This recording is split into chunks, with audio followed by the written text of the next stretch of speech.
Hello, and thanks for everyone that's joining the webinar today. As we're waiting for everyone else to join, please wait 2 or 3 minutes and then we should be able to get started. So once again, 2 or 3 minutes after the top of the hour and we can start the presentation. Thank you.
Once again, thank you for everyone that's joining us today. The webinar will be a generative introduction for manufacturing. My name is Matt LeMay. I will be the substitute presenter today. If you've attended these webinars in the past, you've likely heard my colleague Apollo Vanderberg or Mike Fiedler present these. So once again, unfortunately, they couldn't make it. So I will be presenting today. So a little bit about myself. Again, my name is Matt LeMay. I'm part of the adoption team here at Autodesk, focused specifically around generative design. So really my role is to help our customers understand how to apply generative design and to make you successful on the projects that you select.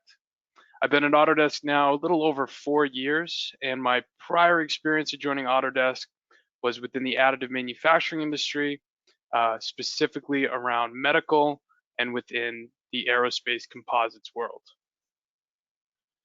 So to get started today, a little bit about what I would like to provide to you within this webinar. First and foremost is really the why. So we'll spend about 10 minutes at the beginning of the presentation talking about how generative design can apply value to not just those extremely high performing additive parts, but also apply value to traditional manufacturing as well. So I hope to provide you with an introductory knowledge to generative design, and then also some knowledge about the workflows and the considerations that you might have to make yourself on projects within generative design moving forward. And finally, possibly the most important thing is no one can certainly become an expert within generative design just over the next hour. So I also hope to provide you with some information on how to get additional training and support at the end of the webinar. So as we jump into the agenda, just a few notes. Everyone will be on mute until about the last 10 or 15 minutes of the presentation. So if you have questions as I'm presenting, please feel free to either type those in the chat window or the Q&A window, and I can answer those as soon as we see them. So the agenda for today, again, as I mentioned, we're going to really start off covering what I consider the why. Why is generative design increasingly more and more important to product design and manufacturing? Next, we'll spend a couple minutes talking about the most important concept within generative design, and that's thinking about how to set up a project.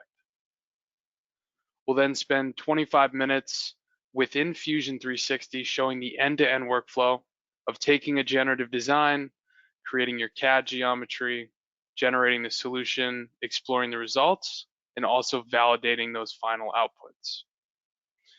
And then, as I mentioned, we'll have about 10 or 15 minutes at the end of the presentation for live Q&A, frequently asked questions, and next steps.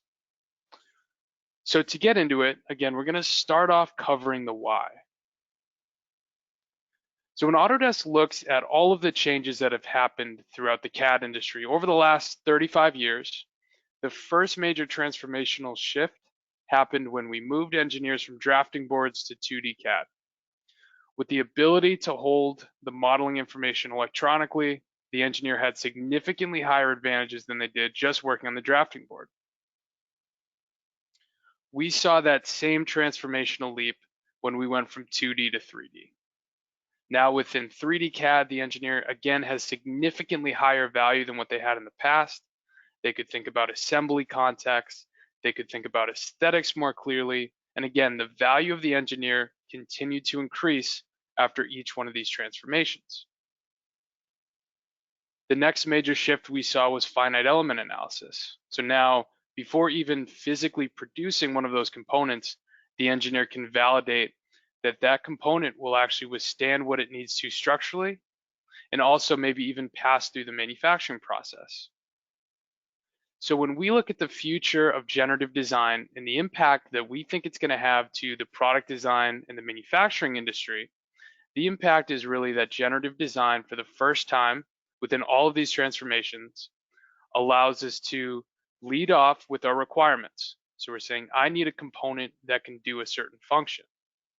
And now for the first time, CAD is actually a co-creator within that process, allowing us to explore a range of higher performing options, whether it be manufacturing or material types, or maybe even performance options that a team of engineers would have never thought of completely on their own. So to get started, we need to look at the traditional process that we're really trying to affect within generative design. So if we've talked to our customers, what we've typically always heard is that when our customers are bringing a product to market, they'll start off with a small handful of concepts, maybe 4 or 5. They'll start to evaluate those for structure, for manufacturability, for aesthetics. Finally, selecting a component to bring to market that, while it may have taken them longer than what they would have hoped, it's also probably very similar to other products that they've brought to market in the past, because they're not expanding on the initial amount of concepts that they can explore. So the entire idea with generative design is that we're really trying to help you improve your productivity. Starting off with the first step within your product cycle, again, you're leading with your objectives and your requirements, and you're quickly generating and exploring hundreds or thousands of higher performing and also valid options that you can start making trade-offs on. So one of these could be a casted solution, very low cost, but higher mass than what you might be making somewhere else. Another one could be an additive manufacturing solution, this time with a separate kind of material. This one's extremely high cost, but it would be the lowest mass. Another one could be a CNC, which is somewhere in the middle. And really what generative design is allowing you to do is it's not saying, here is the final right answer. What it's really doing is saying, here are all the trade-off opportunities on performance, cost, manufacturing, and material, and allowing you as the engineer to make the informed choice on which one is the right one to move forward with. So when we look at some of those value propositions of generative design, it really helps showing it in the context of what some of our customers have actually applied this with. So this is a pretty well-known example now on a project that we did with General Motors a little over a year and a half ago. So as GM looks towards the future of automotive manufacturing, they know that consolidating assemblies and improving supply chain is one of the most impactful ways that they can improve their corporation. So as you look towards the assembly on the top left for the seat bracket, this was traditionally manufactured as 8 components, and they wanted to see what generative could do on not just making something that's lighter and stronger, but also consolidating that assembly. So generative design was able to take those 8 components and replace it with one single part that's also lighter and stronger, as we mentioned. But probably more importantly than that, it was able to give General Motors 150 viable options across manufacturing and material options that they could start making trade-offs for. So as we look at this process, what generative is really going to do is it's going to take the entire volume that your part could fill and either add or subtract material away from it to reach not just the physical requirements, but also the manufacturing requirements that you've set. It will then give you a range of options, again, options that teams of engineers would have probably never thought of completely on their own, to then allow you to make trade-offs on. So as we look at this GM project, and we look at the project that we'll cover in the end-to-end workflow later today, the workflow is very straightforward. The only thing that we need to consider when we're setting up a generative project are what are the geometries that we need to keep in, and we call that preserves, and what are the geometries that we need to avoid, and we call those obstacles. And from there, we can start to generate options very quickly. Now, many people are probably familiar with those kind of generative, organic, really additive only examples within generative design. But as many people know within the engineering and the manufacturing world, that's not repeatable manufacturing and product design applications. That's probably the 1% of the very high performing applications out there, very similar to the ones you see on the screen. So what's changing within generative design that's actually making generative design very impactful for everyone, whether it be advanced manufacturing, traditional manufacturing, CNC casting, and not just additive manufacturing? So what's primarily changing is when people have thought of generative design, they've always thought of additive manufacturing. And that's really for good reason, because when we launched generative design about a year and a half ago, additive was the only manufacturing constraint that you could actually apply at the time. But what's changing is that we know to impact as much of the engineering process as possible, we also need to take into account traditional manufacturing techniques. So alongside additive manufacturing, we can also run applications like casting, 3 and 5 axis milling, even 2-axis cutting for things like water jet, 2.5 axis milling for very affordably and easy to manufacture components. And we're even looking at things like welded frame structures as well. So again, generative design is more than just additive. But we know comparing on performance is not the only thing that matters to the engineer. We know that cost analysis is also extremely important. So the other thing that we've done is we've partnered with a company to help us analyze the cost of all of these different manufacturing options to truly give you trade-offs on which manufacturing and material option is the appropriate one to move forward with. So the first major point that I want to talk to today when we cover the why is that generative design is not exclusive to additive manufacturing anymore. So when setting up a generative design project today, of course, we can select the unrestricted and those additive manufacturing options to give us those organic results, but we can also set milling constraints, we can set 2-axis cutting, we can even set casting constraints today. And what generative design is going to do is it will run all of those in parallel, allowing us to make trade-offs. Do we need the ultra high performing additive part? Or is the more cost affordable 2-axis component that you see on the screen the more appropriate? Either way, you can find value within generative design today. So a great example that I would use to show how close generative design has reached currently to get to things that are easy to manufacture. As you look at the 3 options on the screen, one of these components is completely generatively designed, one of these is completely human designed, and another is a combination of both generative and human design. So take a second to think about that and think about which one of these would be the combination of generative and human design. So the answer to that is actually number 1 is a combination of generative and human design. So what generative design allows you to do is set up your constraints, set up your geometry, and it will generate for you option number 2 that you see on the screen. So something that's higher performing than what an engineer would have thought of immediately, but also something that's very easy to manufacture using traditional techniques like 2.5 axis subtractive. We can then take that and apply the human touch to it to get that number 1 solution that you see on the top. So again, generative design can apply very traditional manufacturing constraints, but it doesn't take the engineer out of the equation. It actually allows the engineer to do a lot more. So next, I want to quickly cover the importance of costing analysis within generative design today. So we talked about the importance of looking at all these different performance options, but performance isn't telling the whole story.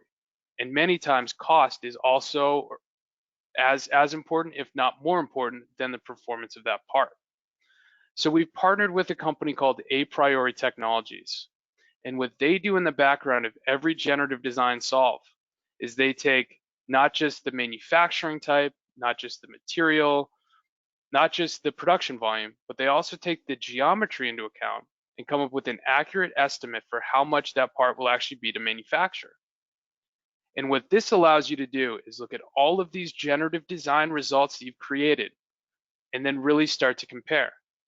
So here we can see this is a heavier component if you look at mass on the y-axis, but it's also one of the cheapest. And these are the kind of trade-offs that generative design allows for today. So to quickly summarize this first section as we talk about the why and why generative design is impactful for traditional manufacturing, the first and most important thing is that generative design now allows us to explore traditional manufacturing techniques alongside advanced manufacturing. So it's things as simple as 2-axis cutting, 2.5, 3, and 5-axis CNC, casting, and additive. It allows us to explore material trade-offs as well in parallel, ultimately allowing us to solve complex engineering challenges quickly.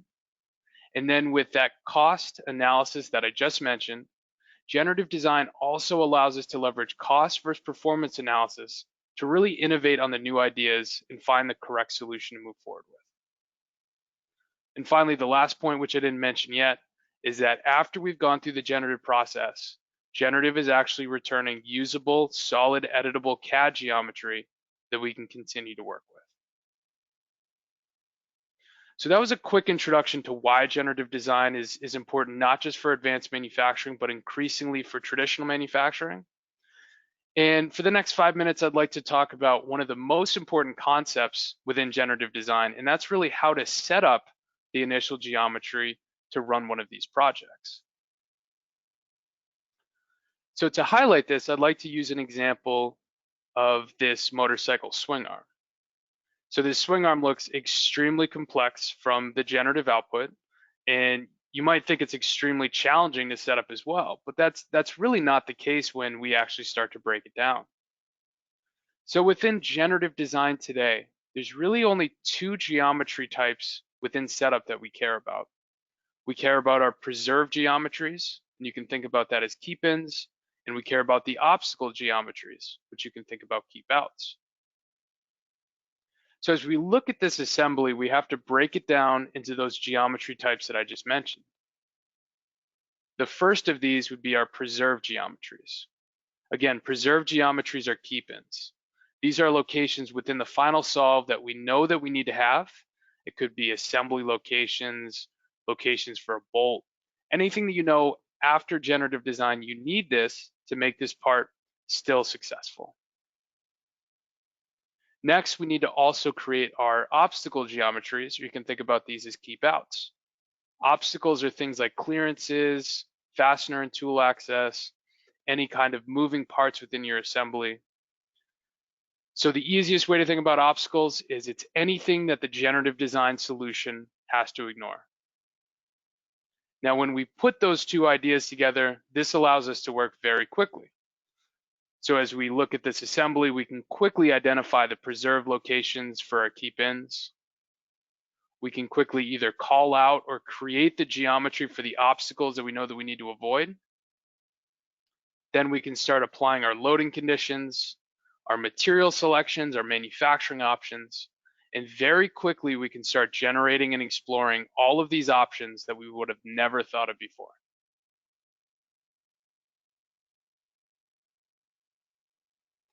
So with that, I'd like to spend the majority of the rest of the presentation covering the end-to-end workflow of setting up a generative design project within Fusion 360. Just to note, this presentation is recorded, and the sample project that I'm using also has videos created for it as well. So if you miss anything as I'm walking through it, absolutely no worries. So the project that we'll be covering today is a motorcycle triple clamp. The motorcycle triple clamp essentially connects the forks of a motorcycle to the frame itself. And it's a really interesting project because it will allow us to look at a range of material options and really make those trade-offs that we talked about earlier. So we can look at 2.5 axis subtractive versus additive versus casting and really make the right choice on which one is the correct one to move forward with. So to get started, we'll launch Fusion 360. So for those that are not familiar with generative design today, generative design is a part of Autodesk Fusion 360. Fusion is a CAD, CAM, simulation, and now generative package. And the idea is that it allows you to move very quickly within product development, which is great for generative design because we can quickly generate options, simulate them, even manufacture them all within the same workspaces. So to get started, if you're within Fusion 360 and this is the original assembly for our motorcycle triple clamp, with the triple clamp being here highlighted, the first thing that we would do to start on the generative design workflow is we'll click on the workspace drop down to the top left. You'll notice we are in the design workspace currently, and we'll select generative design. As I select generative design, you'll notice that this will bring me to a brand new user interface. And this is specifically to help us set up a generative design project. Now, a quick hint, if this is your first time using generative design or Fusion in general for that matter, I'd highly recommend turning on this learning panel. What the learning panel will do is it will turn on this automatically updating, essentially set up help information to the right that really follows you through all of the steps that you need to do to set up a generative project. So if I didn't know what one of these things were, I can click on them and there's typically a video and some other help information that actually tells you how to set up a project. So if this was our project and we needed to start setting up for generative design, generative allows us to work from left to right and to really start setting up that geometry, which is the first piece. So if I go back to our presentation, the first thing that we need to think about are what are our preserved geometries within this triple clamp. Again, you could think about preserves as the keep-ins, essentially what we need for the end of the generative solve. And in this case, these are the assembly locations around the forks themselves. Another easy way to think about preserved geometries is that they're essentially the least amount of information for generative to start from. So what we need to do within generative design is actually create that geometry to call out as a preserved geometry. So the first thing that we'll do is we'll go to this edit model workspace at the top. And as I select that, you'll see it's bringing me into this new modeling environment within generative design that's allowing me to actually create the geometry to select later on as preserves and as obstacles. So if I hide the forks for a moment, you'll see that we need at least a minimum amount of geometry around each one of these surfaces. Now we know that we need that because we need to connect this within the forks later on within the assembly. So to get started, there's a number of ways to do this. I might create a sketch on this top face. I might project the top surface, and then I can come in, either create an offset or just create a sketch. The wall thickness around each of these that I would like. I then press the E key for extrude, select all of the faces, select a new solid, and that's very important. And as I press OK, very quickly you can see we have 3 new solids here for our preserved geometries. So our preserves are done. We know that that's the least information that we need. We also need to set up our obstacle geometries as well. So they're pretty much the opposite of preserves. Obstacles are saying these are the geometries that I know that I need to avoid. So we know that we have the forks running through each one of these sections. So I can use tools like the connector obstacle tool to very quickly set up geometry to say avoid generating anything within that space. And that's my first obstacle geometry.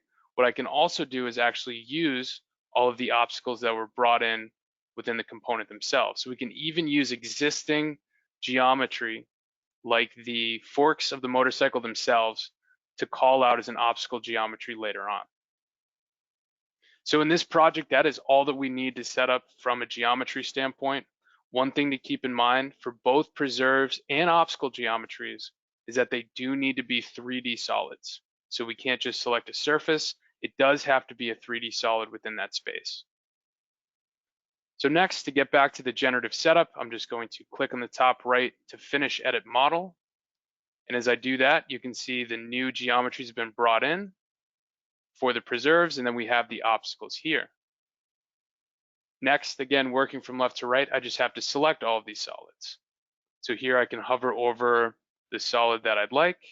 If they're overlapping, you can hold down the left mouse button and you'll see that those preserves will all turn to green, meaning that those will be kept in within the final solve. I next have to do the same for the obstacles.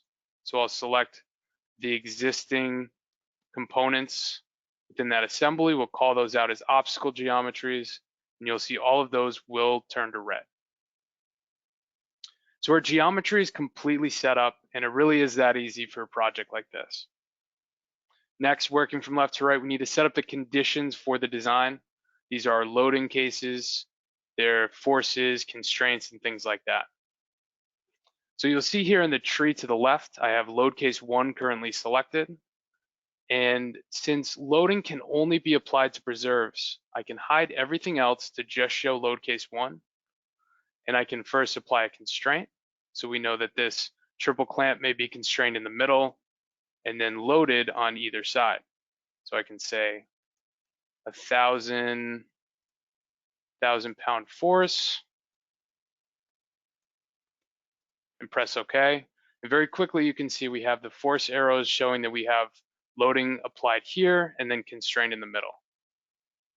Now in real life, you typically have more load cases than this. We'd maybe clone or add new load cases to account for things like tension and compression and all of the situations that will happen to this part within real life.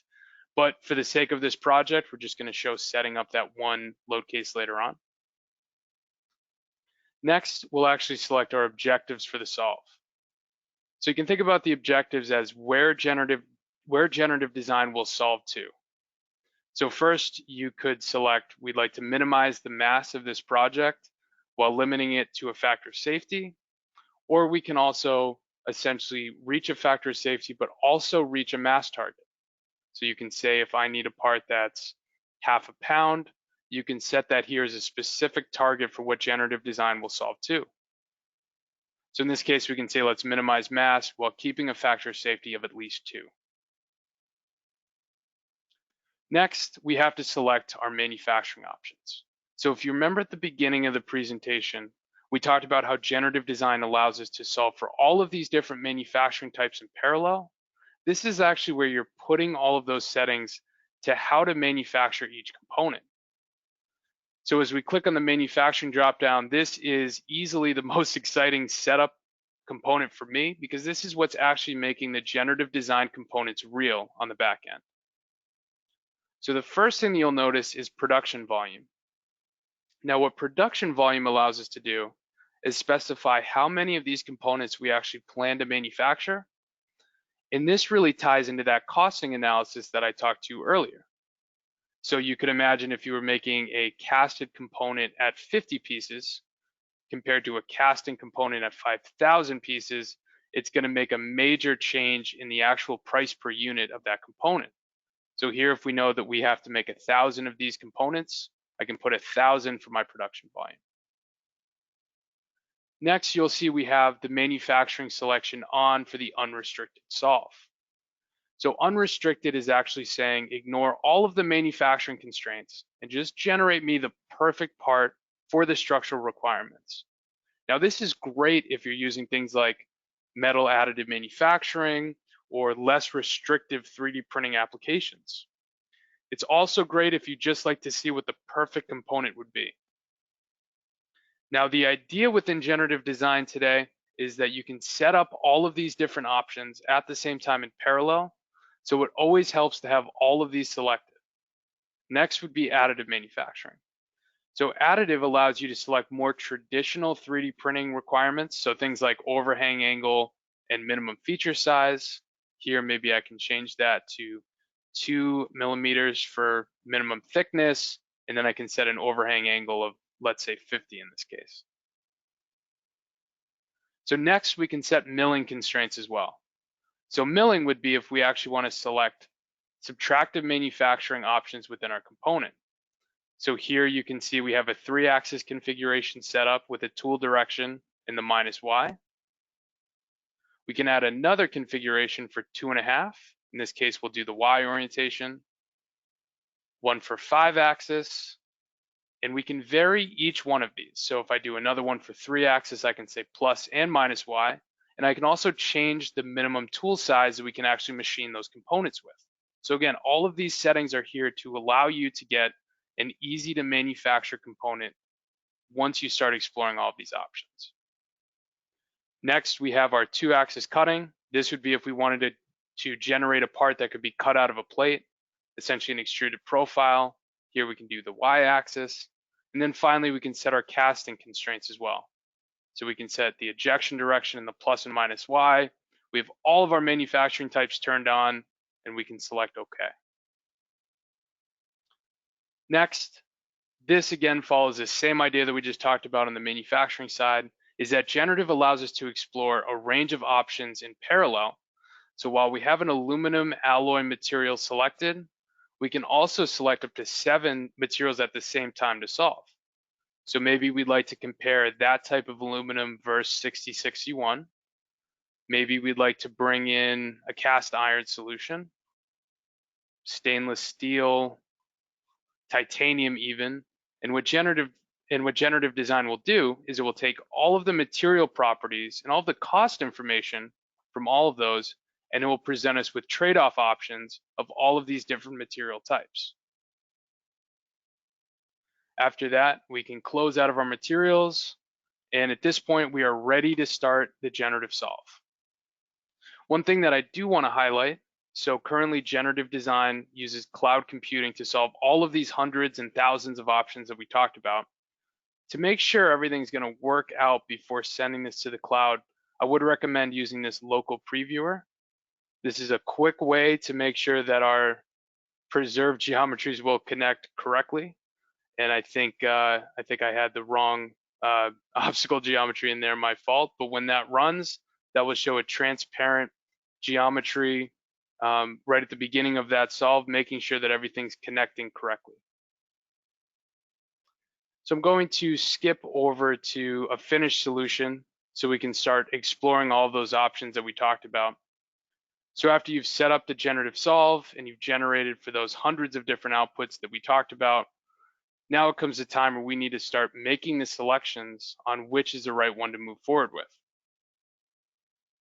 So as I look in the Explore environment, this is where we actually take those 100+ results and we start making trade-offs. So the first thing you'll notice is I have a range of thumbnails here in the screen showing a wide range of different options.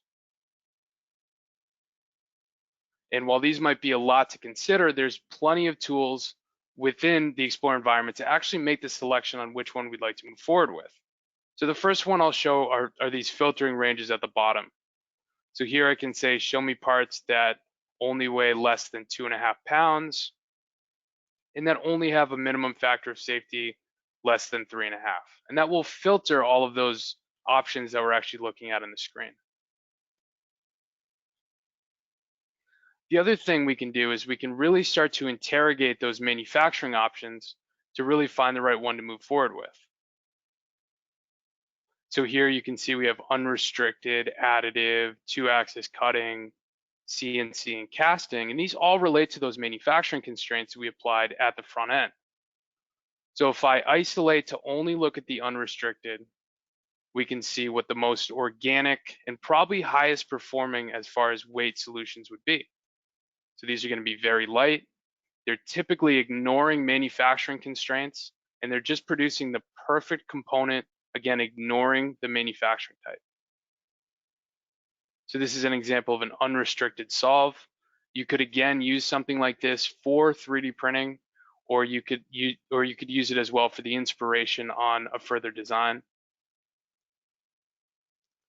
Next would be our more traditional additive manufacturing constraints. Here with an additive, we're actually looking at applying these To be self-supporting, so you could imagine if we were printing this component, our platform would be here at the bottom face, that flat face, and all of the geometry that's coming off that platform would actually be self-supporting with the overhang angle that we set. So this is actually allowing us to create a self-supporting part. Next would be our 2-axis cutting solutions. So likely for thinner components, you could actually look at something like this for water jet cutting, or if you're cutting out a plate. But this is also a great way to get the other end of the spectrum on price. So these are probably going to be the cheapest solutions to make. Here you can see Generative is really just creating an extruded profile for us that's, again, strong enough and probably lighter weight than even what we had. Next, I'd like to show our 2.5-axis subtractive solutions. These are bringing in a generative geometry that can be machined in a single setup operation. And what it does that's really nice for ease of manufacturing is it generates all of this geometry within a series of pockets. So as we're machining this component later on, we could machine the contour in the top level and then move down to the second pocket and then machine that. So here within all of these different generative outcomes, we're not just looking at performance, but we can also see the price to the right. So you can see this part would cost about 68 to manufacture, whereas some of those additive components were probably 4 or 5 times that. While they might be lighter, they're also more costly, but these are the trade-offs that generative allows us to do. We then have our 3 and 5-axis solution. So again, similar to 2.5-axis, but these are going to be a little more challenging to manufacture and likely a little more costly. And then finally, we have our casting solution, where we'll actually pull these out of a mold using a specific ejection direction that we set.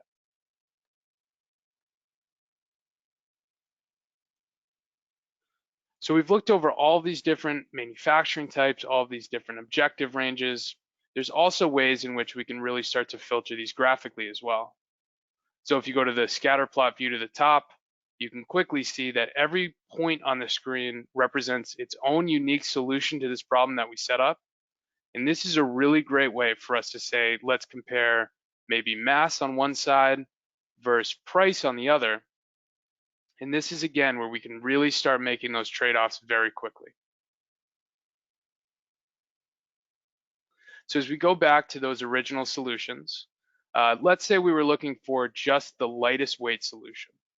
So in this case, we'd be looking at something that's on the unrestricted side that we might use as maybe the inspiration for a design, or maybe for a unrestricted 3D printing process. Either way, this would be a successful outcome. So as you look at the iteration slider on the bottom, one other point that I'd like to highlight here is while we do have that final converged outcome that's met the requirements, that's lighter weight, you also have access to all of the iterations leading up to that final solve. So you can see the very first iteration was the original geometry that it started solving from.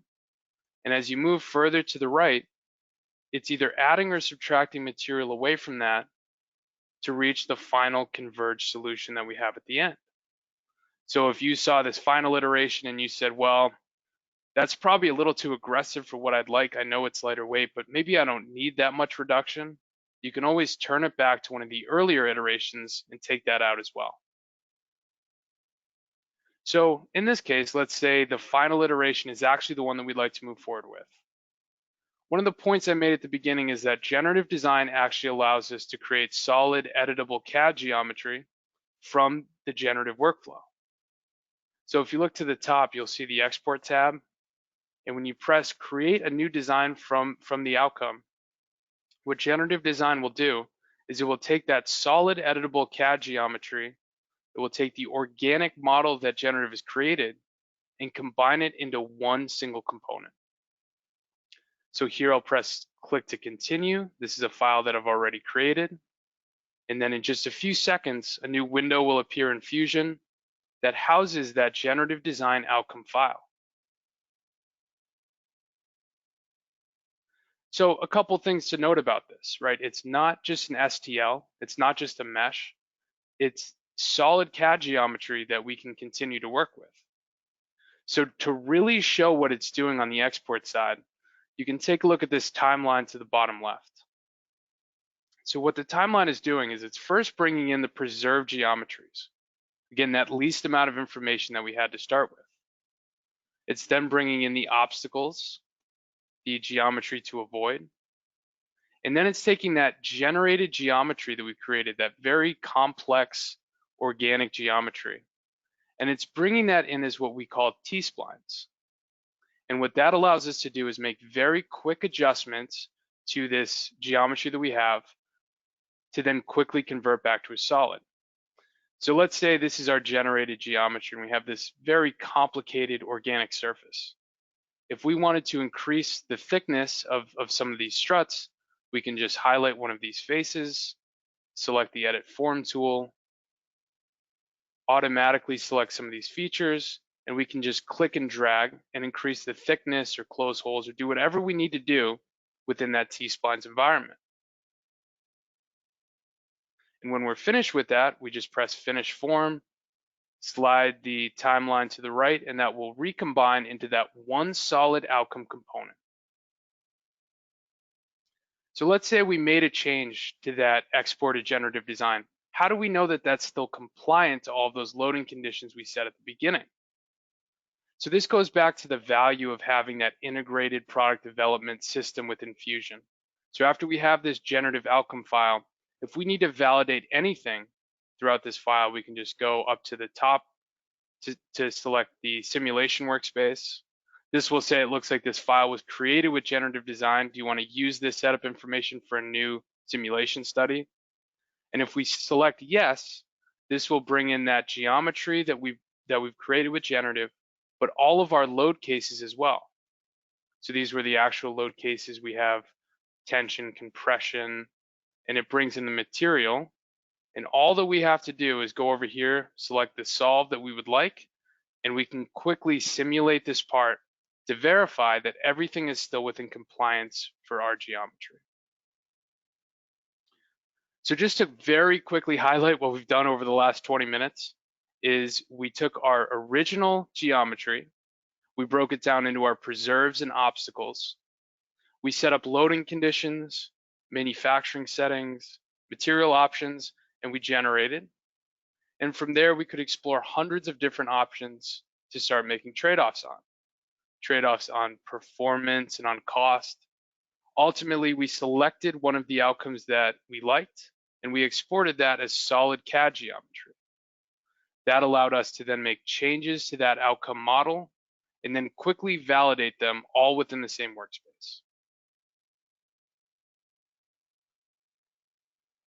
So with that, I'd like to quickly close out with some frequently asked questions and allow anyone who has questions to ask them live, or again, you can type them into those Q&A windows as well. So a couple of frequently asked questions that we typically get in these presentations. The first one is generative design available for the education community? And the answer to that is now yes. It wasn't always that way, but as long as you have a .edu address, you should be able to use generative design within Fusion. So once again, thank you for everyone that attended the webinar today. I will remain on the line as long as anyone would like, if you'd like to answer questions. So again, you can either raise your hand and I can call on you to ask a question live, or you can type them into the Q&A window.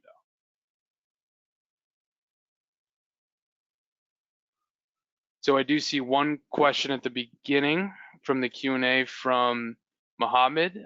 Question was, will it be recorded? The answer to that is yes. You will receive a follow-up email. Excuse me. You will receive a follow-up email that has the recording linked there as well.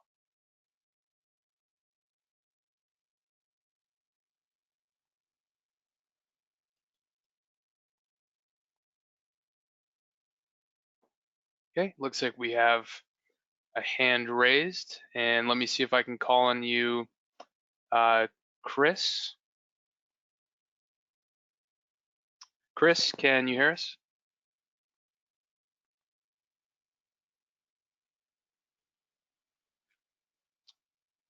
Looks like he might not be active. Let me call on JD. JD, can you hear us? It's JD. Can you hear Hi. me? Yes. How are you today? Um, so when are we going to see an example of going from the inspiration model to a manufacturable model?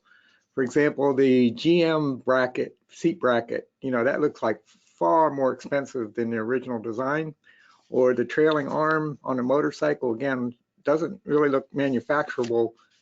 It would have to be 3D printed, and I would question the strength of it. Sure. And the whole thing, and then the example that you showed was T-splines. When will we see an example going from the T-splines to a manufacturable product? Like the one example that you showed was a combination of um, the engineer's input and the generative design input. Sure. Yeah, so that's a great question. So I'll bring up some of these solutions so I can highlight a more traditionally manufactured outcome here as well. So what I was showing there was a very organic, probably additive only solution.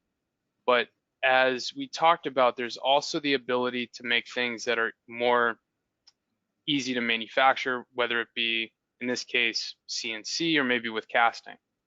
So if we actually look at the output to, in this case, a 2.5 axis subtractive model, this is something that you could probably manufacture very affordably today, right? This is, rather than that T-splines organic model, what it's actually doing is it's creating a series of layers. So if you look at each one of these features, it's essentially a sketch that's extruded up to the next layer.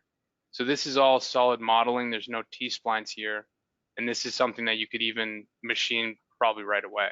Okay, so that's what I'm interested in seeing people talk about. I mean, I would look at that, I would see that I would want to do some cleanup on that to make that more aesthetically pleasing, but it's Sure. just I don't hear people talking about this in these presentations No, and about that's making and something that's manufacturable in traditional sense. yeah, and that's a very important note, and that's what I was trying to hit on at the beginning when I was mentioning what was changing within generative design. So, when we look at the history of generative, the majority of the, at least, marketable examples that you'll see uh, are absolutely going to be those additive organic, because up until, let's say, 3 or 4 months ago, that was all that was available, right? So now that we can do these other types like 2.5 axis, 3 and 5 axis milling, and 2 axis cutting, we are receiving a lot more of those examples and we're seeing a lot more usage in it, but it's still pretty early on. So that's Thank, why the majority of the examples you'll see are additive and very complex. thank you. Sure. Thank you very much for the question. Looks like we have a couple questions in the Q&A. See if I can pull these out. Question from Chris: can assemblies be used in GD?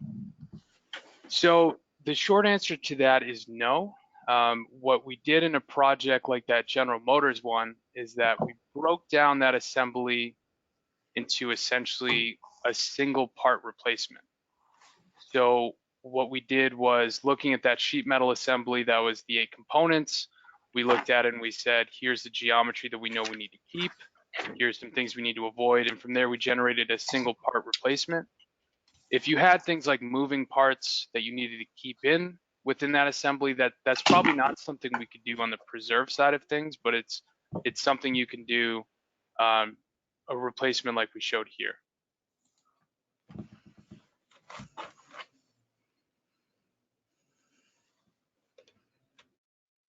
So thank you, Chris, and thank you, JD, for the question. I'll remain on here again as long as anyone needs for other questions.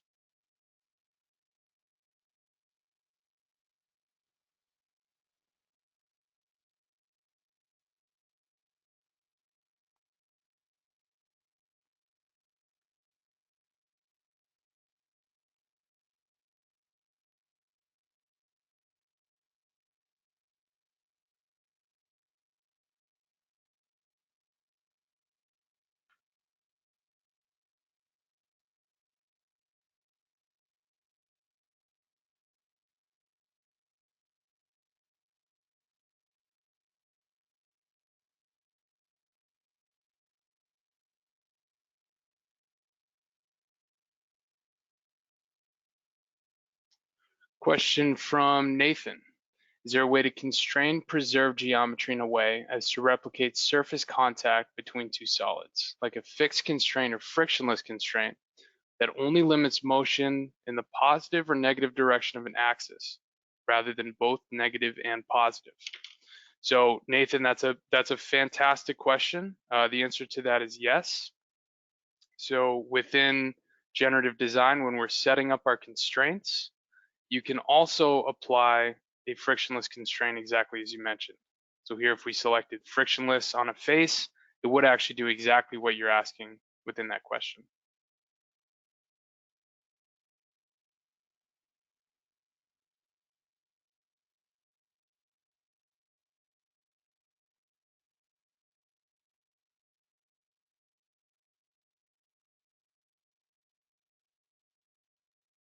And if I didn't answer that question fully, please feel free to let me know with another question. But I think what you were looking for there was either a frictionless constraint, or the other alternative would be a structural constraint, but then limiting the axes.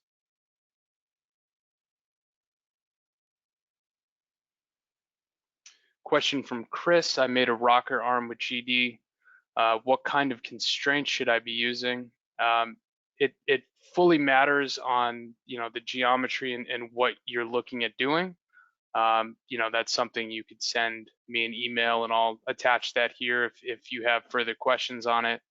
For a rocker arm, you might be looking at constraint types like pinned, maybe on one side and then fixed somewhere else, but it really depends on how the project is set up. So it looks like a follow-up question from Nathan. What about limiting in, for example, only the negative motion, allowing the face to move away but not towards? So if I'm understanding the question correctly, I don't know that we'd be able to limit motion in just one direction as far as a constraint. What you may be able to do, and this is something we could also connect on an email with, is to use the advanced physics, which is currently a preview. But as I apply that and go to the settings, you'll see that I can actually prescribe a certain limit for a displacement. And I shouldn't say prescribe, this is really just a limit. So we could say this face here, I want to only have a maximum displacement of a certain amount. So just to show where to get that again, this is currently a tech preview, but it's something you can use today. So if you go to preferences and then preview features and you turn on advanced physics, then you can start applying the displacement limits that you mentioned.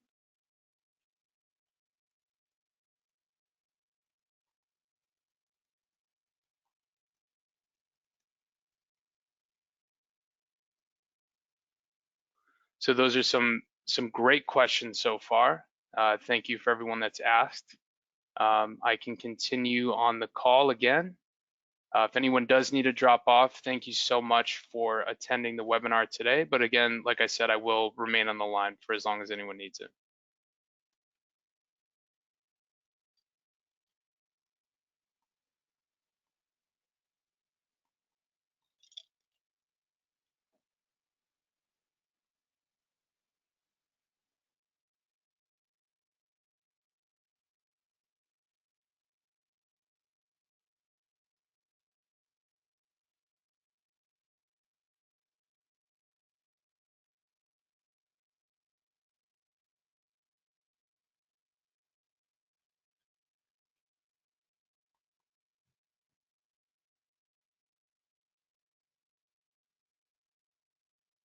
Okay, I think it looks like we've covered everything.